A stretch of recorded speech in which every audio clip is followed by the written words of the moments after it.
You're listening to the Rise to Thrive podcast with your hosts, Linda Tate and Amelia Travis.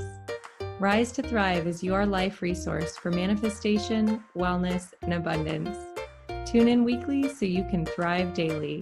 This week's episode coming at you.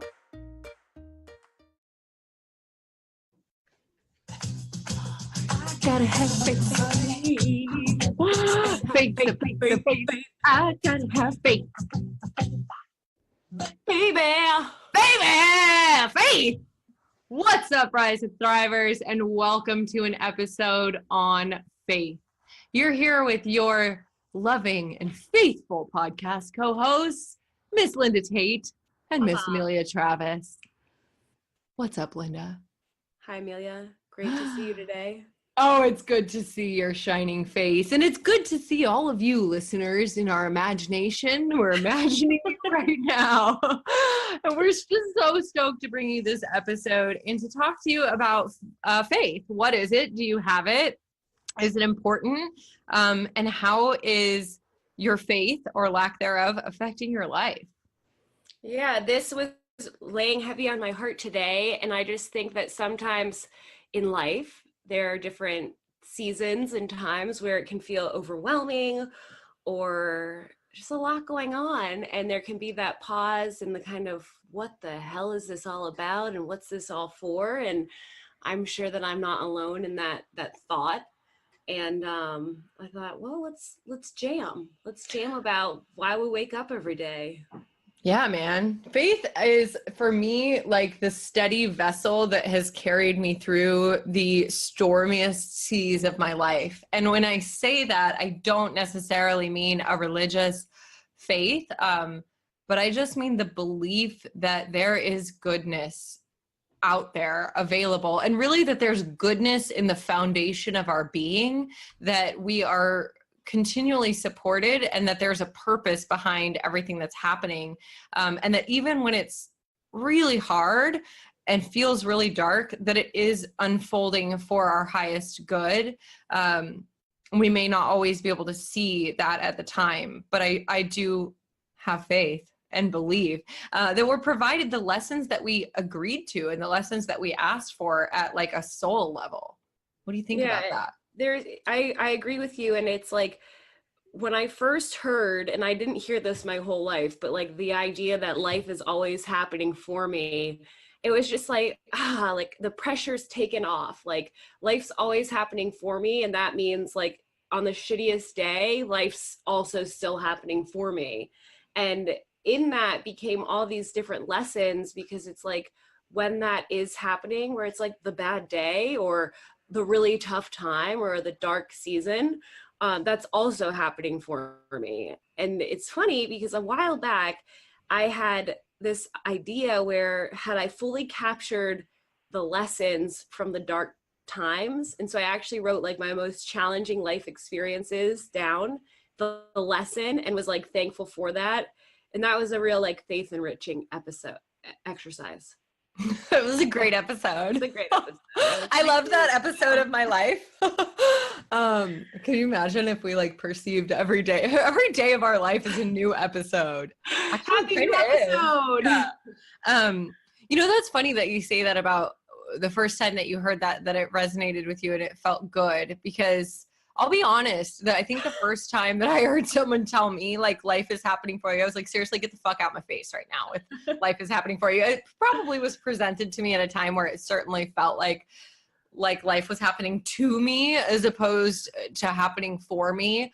And I think it's because, you know, when I first heard that was during that period that I was like, you know, $100,000 in bad debt, like collectors and creditors calling me, you know, didn't really have a job, didn't really know where I was going to live. It was like, and I think someone in a really loving intention was like, all of this is part of your path and it's part of your purpose and it's all happening for you. And I was like, okay, you tell me that again when like you don't know how you're going to eat tomorrow. So little sensitivity to all the listeners out there who might be feeling like, yeah, it's easy for you guys to say that it's happening for you, you know, when things are good. I will say this, whether hindsight is always 2020 or not, I can absolutely 1,000% now see how those many episodes, all those days of my life were happening for me. They were not only sifting and refining me to be more compassionate and understanding of people in all different seasons of their lives. They were, sifting and refining me to be more compassionate with myself, but also to foster gratitude and motivation. Like, I think that when I look back on that season of my life, I can see that because of my personality type, I really needed to experience the depth of contrast in order for me to appreciate and treasure and protect the beauty that would unfold in my life later. I needed to be given the opportunity to see what it would feel like for me to be in the experience of lack and of scarcity and of fear and of suffering. And having been through that experience, I can honestly say to you that I know in full faith that even when life gets really difficult again, and I'm going to say that that's a when and not an if, because life, it is seasonal and it is cyclical, and, things get hard. I know that not only am I strong enough to withstand it, but also that there are going to be blessings and lessons in that period that I absolutely need to learn in order to evolve into the next incarnation of myself. Well, and I like that you say when, because it's like, it's the inevitable. And when it's a when you've been through like the depths and you kind of had to get it down, right? Like, oh, this is what this is that season, this is like a darker time.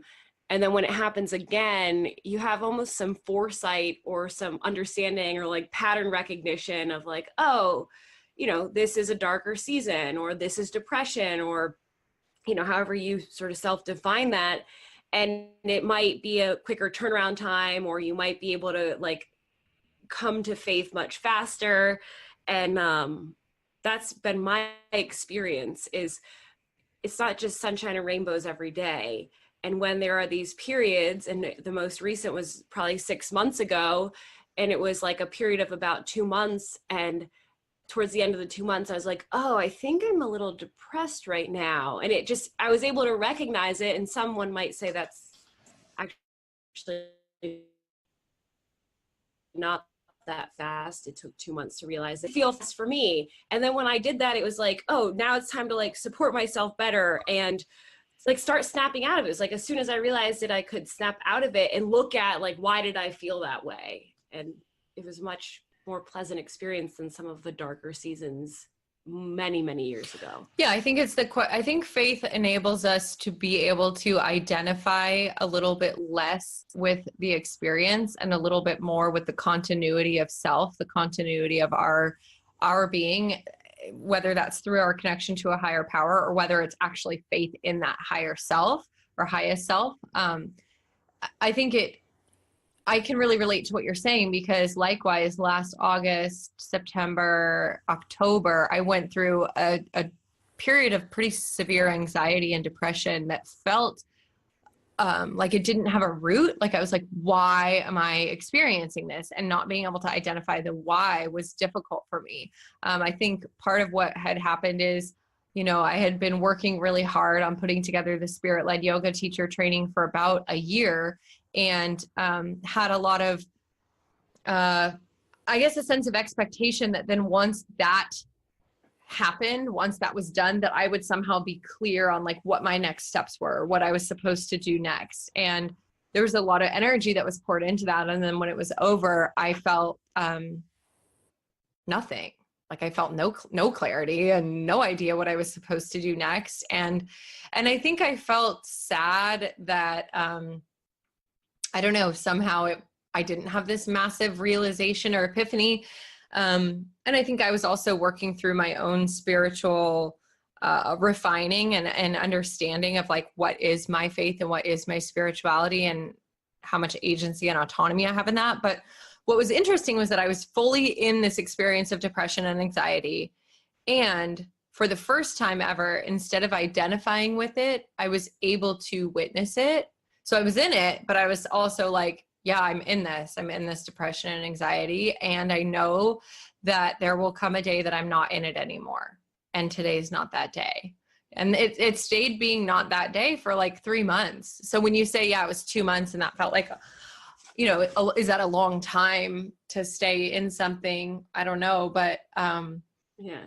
having the faith that there will come a time that is different is, I think, super important and very healing, because it also in a sense gives you permission to be where you are and to trust that like something's happening there even if you can't see it. And I always come back to the analogy of seasons, because it's like when fields are lying fallow in the winter, like when everything, all the crops have disappeared and all you see is soil, like it doesn't mean that nothing's happening. Great things are happening in the soil. Totally awesome things are, and necessary things are happening, like that period of desolation, that period that looks like death.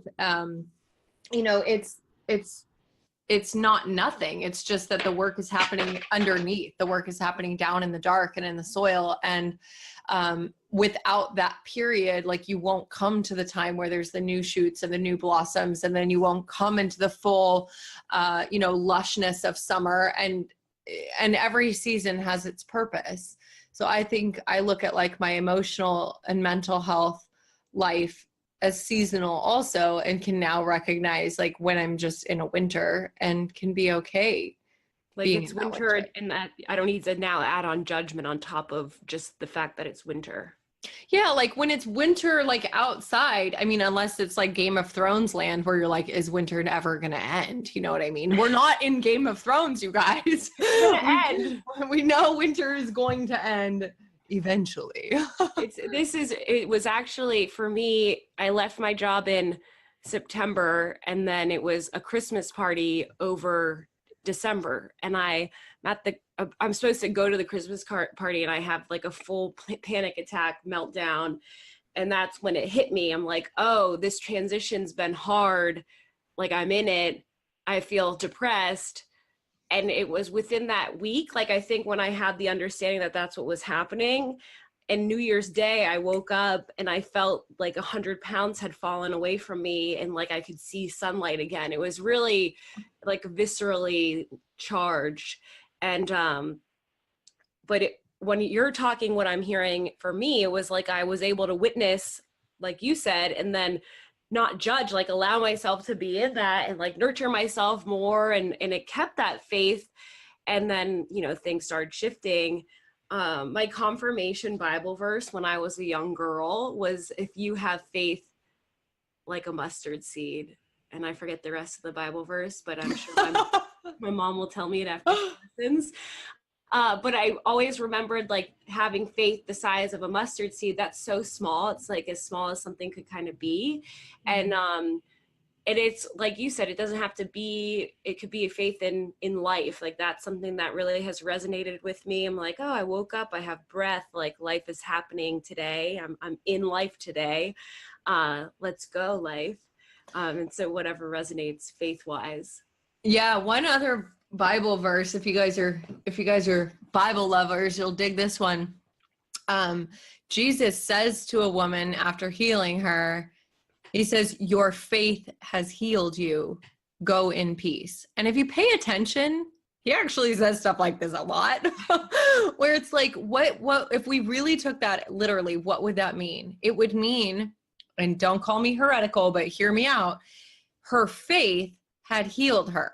Okay. So it wasn't about him needing to be there or do something. It maybe wasn't about him at all. It was about the fact that she believed that she could be healed, that she had faith in something. She had faith in the possibility of her healing, right? Wherever that faith was rooted, whether that was rooted in her higher power or her connection to him as this spiritual healer. But perhaps like if we were to take that to present moment to today, I believe like if you have faith that you can be healed, whether your faith is in the healing power of Western medicine or Eastern medicine or nature or your own body's regenerative capacity or, a metaphysical realm, like whatever it is, it doesn't really matter what the faith is in. It's the fact that you have the faith that can heal you. Well, this I've thought about this at one point where it's like it's the fact that you have the faith that that can heal you, and what if whatever each person, right? We're nearing 9 billion people, or we're at 8 something a billion people, but if each person's faith was their experience of reality, like times 8 billion people. So, and like all of them are right. What, not right in the sense of like religion, just purely like their faith. Like that's what's keeping them alive. Like faith in something to me like does equal life, whether you Yeah. consciously thought that or not. Like, and it could be faith in breath, right? Faith that I will breathe another breath today. Mm-hmm. Mm-hmm. Yeah, I'm quiet because I'm like processing that. As you were saying that, I was visualizing 9 billion people and then kind of the energetic web that links these 9 billion people. And then I was imagining, what if for just 1 second, every single person on this planet was in their pure experience of faith? Like, what that could potentially shift on the cosmic level. Because I feel like we are energetic beings. And so, like, I don't know, have you ever had this experience, Linda, of like where you have been in a darker night of the soul, or you've been in a more challenging time and you've had the opportunity to connect with or talk to a friend who was full of faith in that time? Mm-hmm. And maybe that friend offered to pray with you, or they just spoke some words over you, or they just loved you in that Or they moment. They say held, exactly what you need to hear without even knowing like what's going on with you. yeah. And like in a way, like their faith is like contagious. Their energy is contagious. Like you receive a little bit of respite and a little bit of healing from that. And we do give each other energy all the time without realizing it. There's a reason that we put our hands on people when we want them to feel better, put our hands on ourselves when we have an injury. Like, we have energy, we have prana, chi, vital life energy that's in us, spirit, whatever you want to call us and call it. And we can transmit it to each other. We can transmit it, like in terms of like our electromagnetic field of the heart, like just when we're in the same space as each other, we can transmit it, through our hands. But like we're sharing that energy with each other all the time. So even if you maybe right now don't have faith, like just know that like it is available to you. Maybe even by simple like infusion, like you could literally be infused with faith by listening to this podcast, like by transmission, you could receive that. Association. I was the mailman came today and gave a package, and I happened to be outside, and I took it and I said thank you, and I smiled, like a bigger smile than just like a thank you without a smile, and he smiled big. And I remember thinking as I walked in the house, I was like, that felt so good. And then I'm like, gosh, like that for him might have felt so good and been like, his little espresso boost for the next 3 hours. And you never know, like never underestimate the ability to infuse like life into another person with something as simple as a smile. Mm-hmm. Yeah. And I think another interesting thing about kind of the transmission of faith, if you will, is like, I know many people who would not label themselves 100% would not call themselves religious, and probably 90% would not call themselves spiritual. And yet these people, they know me and they know that you guys know me by now. Like everything is spiritual. Like that's just the realm that I operate in. And these friends, when they are confronted with pain, with struggle, with something that's harder than usual, they'll call me. Mm-hmm. And half of the time they call me and or text me or whatever it is, and they ask for prayer. And I really firmly believe that the power of prayer is not religion based. Like I believe that the power of prayer is in exactly what Jesus said to that woman, which is your faith has healed you, right? So I believe it's in the energetics of like willingness to suspend disbelief, to send up your intention or your desire or your request or your petition or whatever it is, and to have faith that it will be received, that on some energetic level that it's heard. And I think it's really interesting that I think that even people who are declarative that they don't have faith, like you have faith in something. In that situation, you have faith in the power of friendship, right? You have faith in the prayers of somebody else. Maybe if it's like you feel like whatever, you don't have it within yourself. So faith can be anything where there's this like trust in or relationship to something that's bigger than yourself, whether it's humanity, friendship, nature, music, movement, just love, connection, right? Like we can have faith in so many different things. And I feel like, like you said, like none of that is wrong. It's just simply remembering that there is light when it's dark. You know, I mean, and shit, if we didn't have that, every time it got to be night, like we'd be like, oh my God, what's gonna happen? I think that happens to my dog. Right? Like, it's like, oh man. So we all have, yeah, like you said, whether it's even in the breath or just in the sun is going to rise tomorrow, like we have a certain. Isn't that a Batman quote?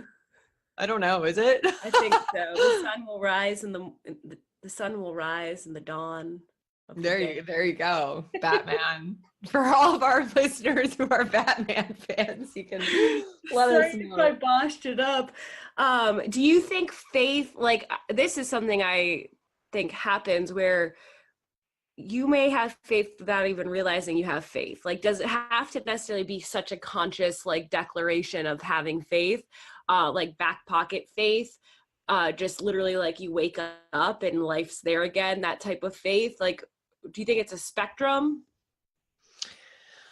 Oh man. I'm not sure that I have like a clear answer to that question, but I remember being in the experience where I would have said that I didn't have faith, right? And kind of like, what's the opposite of that? What's the opposite of having faith? Well, it was a really healthy cynicism or skepticism, or just kind of the belief that people are generally assholes, and that that everything is random and chaos, and that there is no purpose behind things. That was my operating system around age 21. Like, and you know, the catalyst to me considering faith, like and I would say that even before that, I did have some kind of faith. It's just like defining what that was. Like, no, I wouldn't have had any awareness of it, right? Mm-hmm. The catalyst to me having awareness of my own faith was actually a conversation in which someone asked me, you know, do you believe in God? And I said, no, I don't believe in God. And they said, why? And I said, well, if God is real, then why do I feel so empty inside? You know, because my life was really dark at that time. I was using a lot of drugs. I'd left an abusive relationship. I didn't have a place to call home. I didn't know, my parents had divorced. My dad was really sick. My sister had just gotten sick. So I didn't have faith. And I was like, life is shitty. So why should I, and I feel empty inside. And this person said to me, if a glass is not empty by definition, unless it can be filled. Nothing is empty unless it can be filled. That's what the word means, right? So if you feel an awareness of your emptiness, then it means that you could be filled. And I'm like, okay. At the time I was just like, whatever. But that obviously, that was 12 years ago. And that obviously stuck with me on a pretty deep level, because what that did was it was like a little tiny spark to like a pilot light in my soul. You know what I mean? And all it was it just gently shifted the perspective, where it was like, well, what if that's true? What if the actual perception of emptiness, the perception of this void, is precisely because there's something that could fill it? And so then that set me off on this quest of like, well, what could fill it? You know what I mean? And ultimately that is what really started my journey into exploring spirituality and my own faith. But I think that, yeah, it's absolutely possible to be operating without an awareness of faith. I And if I almost, have, when you said like, if it's empty, it can be filled. For me, it's like, if you're alive, you have some kind of faith. Just purely like, I sometimes think in binary. So like 0 would be no faith. 1 would be faith. 0 would be dead. 1 would be alive. It's like, it's that simple. And I know it can be way more complex than that. But it's like faith in today. mm-hmm. Yeah, I mean, you hear stories about people who, after experiencing a major loss or extreme grief, like they say, well, they died of heartache, you know what I mean? Or they died of grief. And I do think that it would be possible if we were to completely lose all faith to extinguish ourselves. Like that sounds pretty crazy to say that out loud, but I mean, it happens, right? Like, Yeah, if you feel like there's nothing to live for, like whether that is on a subconscious or a conscious level that you've made that decision, like you could have a subconscious belief system that, you know, X, Y, or Z is what's to live for, but not even be aware of it. And if that were ever removed, then that would be whether means to, you know, kill yourself, or you get so sick, maybe autoimmune, like kind of your body takes you over. You know, I believe that that's possible, and you could not be aware of all of that. And I wonder sometimes right now today, even there's tends to be an uptick in suicide, I believe partially because of um, population like being driven up. But is there a possibility that people have lost sight of what their life purpose is, then feel helpless or hopeless in why they're alive, and then that doesn't maybe make sense to be alive? And I think that's a lot of what we're talking about it with faith is also like life's purpose, or faith that there is a life's purpose. And both, yeah. there's one thing sometimes, like if in my darker seasons, that I'll ask myself, like, what is this all for? And I feel I have felt this, where it's like this overwhelming question of what is all this for? Like, we're on Earth. This is so weird. You know, I woke up today. Like, that's the train of thoughts. And then I kind of go through this process, and then it ends up being like, yeah, I am here. Like, I am on Earth. I am alive today. And let's make it the best day ever, like connecting back to purpose. But it's that process of like, this is so odd. Yeah, I think it's great that you bring that up, because I think purpose can be really loaded for people, and actually I think there can be a sense of inadequacy and inferiority that happens when people feel like they haven't discovered their purpose, or they don't know what their purpose is. Or like the overwhelming pressure to really nail purpose. Yeah, and I think it's like, you know, at its core, I think all of us have the purpose of love. Like, I think love is our divine purpose, but I also think that we agree before we come into the world. I think that we agree to learn lessons about love that look a lot different. And I think there's familial love and romantic love, and the love for yourself, and platonic love, and the love for the earth. So like stewardship, love for animals. I think there's a lot of different ways that we can learn it. And it doesn't mean that it's even necessarily in relationship. Like, I think that there's so many different expressions of that. But I also, as you were talking about, you know, waking up every morning and having, oh God, it just flew out of my mind. Whatever I was going to say just disappeared. I'm sure it was really good. When you said though, like you wake, like learning the lessons about love. And I also heard when you said love, like that word able to be interchanged about life, like learning the lessons about life, and, you know, infusing love times where there isn't love, you know, the ability in all of life's lessons there to be the contrast and then the lesson. It can be so powerful when you take a look back at that inventory and really see like, wow, in summation, right, at its core, this has all been happening for me. And that's where today, like at my current present state of being, And so much of this has to do with being able to get super present, right? Because when you're present in your life, like the purpose in your life could be right now, whatever's happening at this exact moment, versus this daunting, like my life's purpose. It's like this second's purpose. But I think I know what I was going to say. You just triggered it back. Thank you. Let's bring it back. When you were talking about like it seems like there's an uptick in suicide and whatever statistically, and whether that's because of overpopulation or what have you. I also think that culturally, especially in Western culture, especially in the United States, we have a glorification in the media. And when I say the media, I mean television, film. You mean this podcast?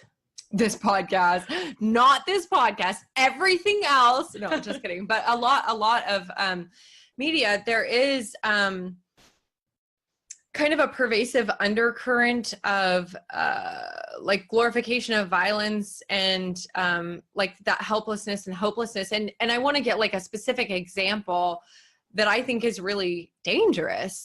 Do you remember the film? I didn't see it. I just saw a trailer and it scared the daylights out of me, but it was called The Purge. No, but I remember hearing about it, but I didn't watch it. Okay, because we don't put that kind of stuff into our brains because we're like so careful about it. But basically what it was is I believe, and if you guys have watched it, you could let me know, because obviously I didn't watch it. I just saw a trailer. But it was this concept that like, what if like we as a country kind of declared one day a year where like all laws were off, all bets were off, and humans could do whatever they wanted. And I'm putting that in air quotes. You guys can't see, but it's in air quotes. And then the storyline was then that people would go out and rape and murder and pillage and loot and do all this fucked up stuff to each other.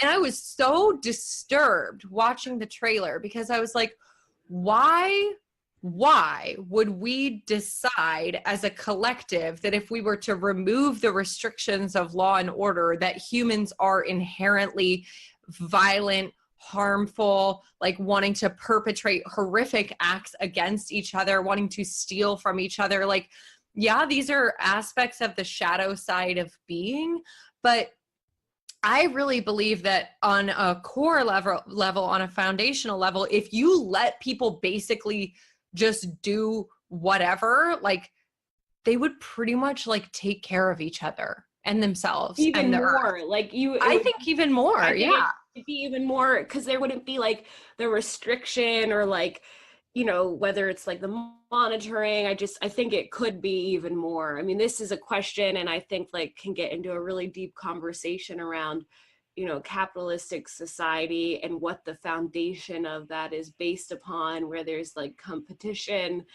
versus collaboration, and what that means for like the spirit of living. And this is a question. Well, and the cultural programming, right. And I'm totally with you. Like, but you know, but are we now like, this is where you have like, oh, you're a communist or you're a socialist. And it's like, wait a second. I just want everyone to have access to water and food and clothes. Like, and I think that's available to us. I believe that's available to everyone, and we're doing something wrong. Right. Like, and I think the economic implications of capitalism versus the social implications of capitalism are obviously intertwined, but actually two different questions. And we're getting into some kind of heady philosophy here, but stay with us, listeners. But I think basically what I'm trying to say is like, you know, okay, another relatable example, Game of Thrones. I love Game of Thrones. I'm not going to lie to you, but there have been multiple times when I've been watching Game of Thrones that I've had this same experience of like, holy shit, this is some really dark subject matter, and we've got millions or maybe billions of people around the world watching this show and agreeing, yeah, this is just what people do. You know what I mean? And look, I understand on a realistic level that horrible things happen in the world, that human trafficking is real, that torture is real, that we as a species, we inflict violence on each other in order to gain power, resources. This has happened since the beginning of time.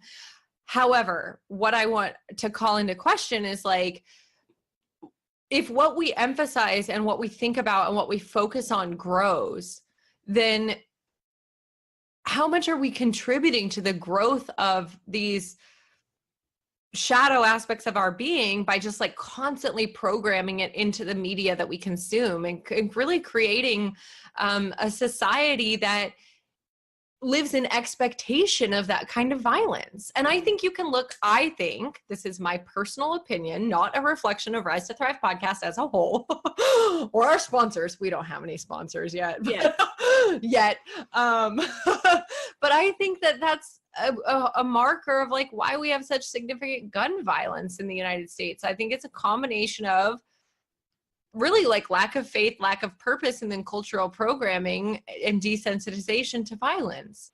And I think it's really right. And that's what I mean by desensitization to violence. We see it so much in films and then participate in it through gaming, where people are, I think it blurs. I thought games were supposed to be fun. I know this is going to piss off the gaming community and piss off the gun toting community. And look, my husband is a law enforcement officer for 14 years. We have guns in our home. Okay.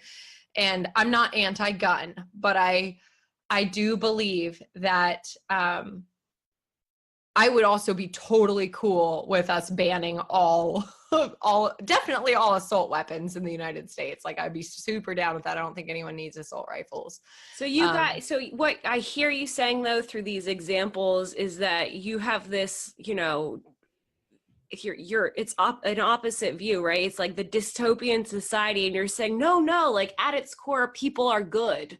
Like at its core, like the faith and the belief that at its core people will help each other in like the most dire times. Yeah, but one thing that I think is interesting is like I believe, and I wasn't there, I wasn't alive, but if you talk to people who were, if we traveled back in time about 50 years, that there was a different set of cultural and social expectations, and that it was a more utopian projection for the future that we were agreeing on as a conscious collective in the United States, at least, right? Like, even though, yes, 50 years ago would have been right before Vietnam, or maybe during, like there was still violence was absolutely happening.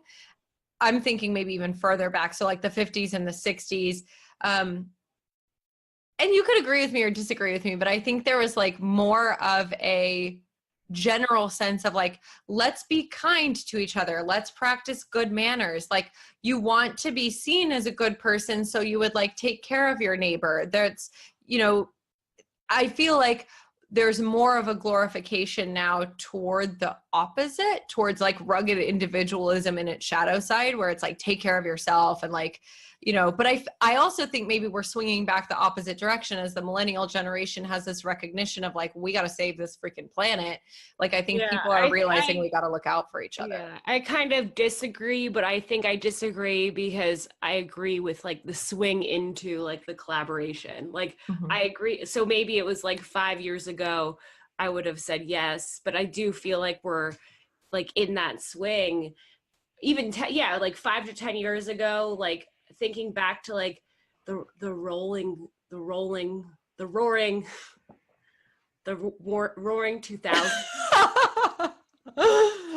Where the rolling, rocking.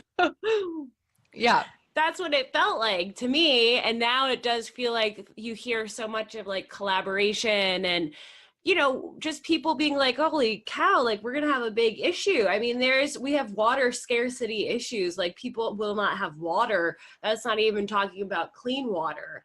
Like that's happening right now. And this is to me a time more than ever that you're seeing people come together with solutions.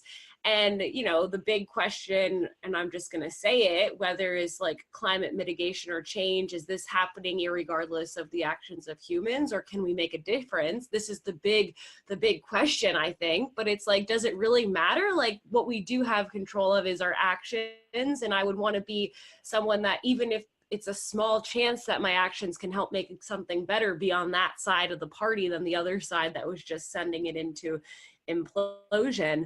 I figured if we are talking about gun violence, we should talk about climate mitigation. Hell yeah, girl, bring it on. Well, and I think it does all return to an issue of faith, because I think what is actually quite central in that question is there a collective belief in something that's bigger than ourselves, in the sense that, like, is there a collective belief in the potential to, it's not even about saving the planet, you guys. Can I get super real with you for just a second? It's about the future of humanity. The planet is going to survive. Like, Earth is not going to die from this, but people might, right? So whatever your views are on climate change, you are always welcome here with any perspective that you want. But I think that the question of faith is, like, as a collective, just, do we have faith in is our faith in the dystopia, or is our faith in the possibility of utopia, or is our faith in, do we have faith in the integrity of ourselves to make the next right choice? And, like, I have to ask that of myself every single day, every time I use a single-use plastic, or every time I, just the choices that I make about my carbon footprint. I'm like, man, what do I want to believe in? And I want to believe in a future for all of us. And so I do have faith in humanity. I have faith that we're going to get it together. I have faith that the generation that we're raising right now, that my son and his peers that he's growing up with, they actually aren't going to have a choice. Like, they're going to have to figure it out, and they're going to have faith in, creating a future. And we went to a pretty heavy place with this, my friends who are listening, but this is important. And I think, a lot of times when we're talking about faith, we can get kind of stuck in the, just like, my beliefs, her beliefs, higher power, spirituality. And it's like, there's also a very grounded aspect of faith, which is like, do we believe that we can come together and change things, heal things? Like, okay, Linda, she's very cool, very quiet. Let's talk about, have you ever had a faith? Go ahead. No, you go ahead. Okay. Well, I was going to say, what was, like, I shared my kind of catalyst to faith experience. I'm wondering if you've ever had, like, a specific faith affirming experience, or just, like, what are your personal barometers, if you will, like, of being in your own faith experience? Like, when do you really feel full of faith, whether that's like on a physical, mental, emotional, or actual experience that you've had? I do think there's an element of this instilled into me. When I was 10 days old, I was baptized with meningitis, and they thought that, like, there was a chance I could die. And I say that because it's like, for me, my whole life has felt like the gift of breath. And, like, there's many other different experiences where, it was like close calls. And so, like, I think all 31 years and change have been an experiment in faith. And so I feel like the practice of that is just really, like, every day. Now, when it gets to these, like, more depressed times, I wouldn't even know. I guess it's like there's an undercurrent of just always having, like, belief in life, I guess would be the best way to put it. And, like, that mustard seed symbolism, that has always helped me, and just always, like, been something that I could anchor into.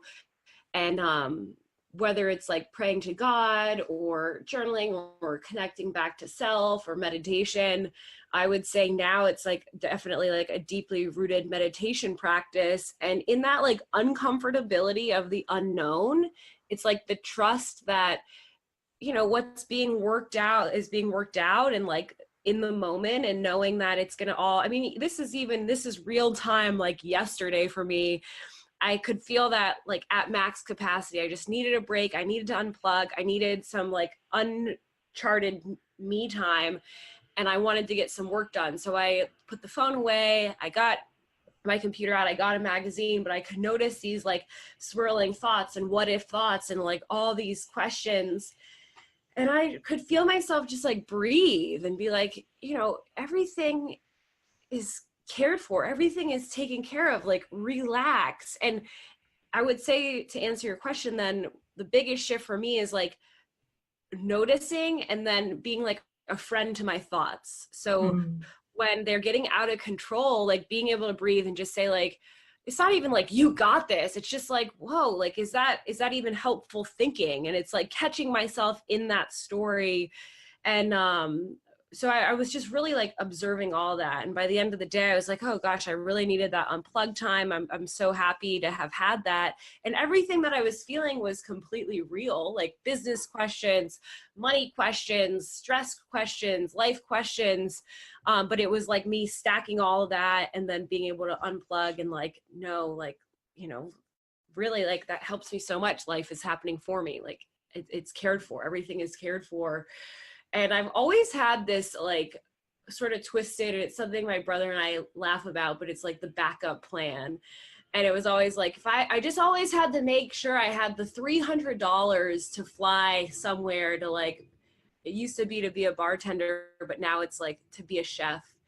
And it was probably like the Bahamas, but it was like the backup plan, the SOS. And I remember this thought process of like, okay, so I land in the Bahamas, my last $300, and I'm chefing, and that's my life. And I was like, that sounds amazing.